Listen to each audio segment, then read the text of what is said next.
All right, let's jump right in. Picture this. A law so simple, but so powerful, that it threatened to shut down 60% of an entire country's economy.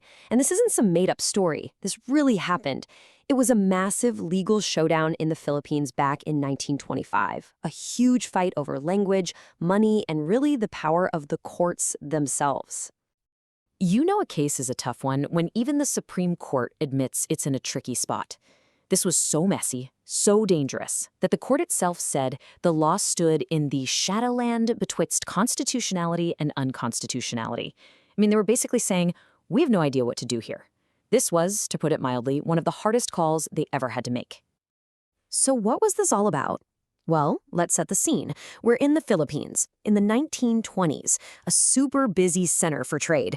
But a brand new law was just passed that took direct aim at the language of business for a huge and really important group of merchants. The law itself, Act Number 2972, was brutally simple.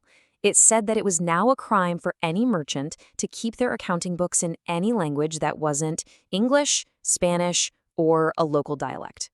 That's it. No exceptions, no loopholes. And look, this wasn't some minor rule change.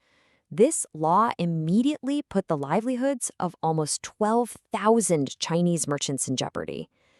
These were families who, for generations, had done all their business and kept all their records in Chinese. Now, you might be thinking, 12,000? That's a lot. But they were still only about 14% of all the business owners in the country. A minority, for sure. But, and this is a huge but, their economic footprint was absolutely gigantic. And here's where it gets really nuts. That small group, that 14% of merchants, they controlled an estimated 60% of all the commercial business in the entire country. They were the engine room, handling most of the goods for import and export. So threatening them meant you were threatening the whole economic system. So there you have it, the perfect storm. This wasn't just some cultural argument. No, this was a high-stakes showdown. The merchants and their ability to do business versus the taxman and his need to collect revenue. You know, a fight like this doesn't just pop up out of nowhere. This had been brewing for years. Way back in 1914, the tax collector tried to do this on his own, but the courts said no. So in 1921, the politicians made it an official law. And then the trigger, in 1923, they arrested a merchant named Cong Eng, and that set the whole thing off. The final battle was headed for the courts. Okay, so when this hit the courtroom, both sides came out swinging with some really powerful arguments. The merchants said the law was totally oppressive and honestly just impossible to follow. They said there weren't enough bookkeepers who could do the job. But the government shot back that this was about stopping tax fraud, that they were losing millions. And hey, this law applied to all foreigners, not just them. From the government's point of view, this was an emergency. The Bureau of Internal Revenue kept telling lawmakers that because their inspectors couldn't read the books, the country was being cheated out of millions of pesos every single year. For them, this was about stopping a massive financial bleed. But the merchants' lawyers? Oh man, they painted a picture of absolute doom. They made this incredible claim that this law would probably cause more damage than any other law passed anywhere in the world. They were predicting total economic collapse if these thousands of merchants were forced to close up shop. So can you just imagine being on that Supreme Court? What a terrible, impossible position to be in. They were completely stuck, facing a decision where either choice looked like it could lead to total disaster. Seriously, think about their options. Option A, uphold the law and risk blowing up 60% of the economy. Option B, strike down the law and basically give a green light to what the government was convinced was massive tax fraud. There was just no easy answer here at all. So what did they do? Instead of picking option A or B, the court did something nobody really saw coming. They got creative, and as we're about to see, very controversial. They carved out a third path. They used a legal tool called statutory constriction. Now, it sounds complicated, but the idea is actually pretty simple. It basically says that if a law is a bit ambiguous, and you can read it in two ways, one that makes it unconstitutional and one that makes it constitutional, the court should always choose the interpretation that saves the law. It's kind of like a judicial escape hatch. But here's the thing. If you just read the law, it doesn't seem that ambiguous, does it?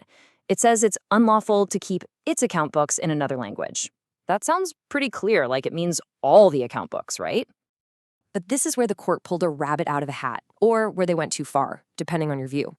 The judges said that phrase, "its account books," was actually ambiguous. They decided it didn't mean all books. No, they interpreted it to mean only the specific books that were needed for tax purposes. And that was a radical rewriting of the law. So let's just break down that four-step move. First, they pretty much admitted that reading the law literally would make it unconstitutional. Second, they claimed the law was vague about which books it meant.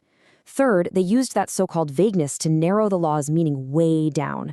And finally, they declared that this new, skinny version of the law was perfectly fine. Problem solved. Maybe. But not everyone on the court was popping champagne over this clever fix. In fact, a few of the justices were furious, and they wrote a powerful dissent arguing the majority had gone way, way too far. Their argument was incredibly simple and direct. This law is not ambiguous. It's a criminal law, it's written in plain language, and the words mean what they say. You can't just pretend they mean something else because you're in a tough spot. One of the dissenters, Justice Street, did not mince words.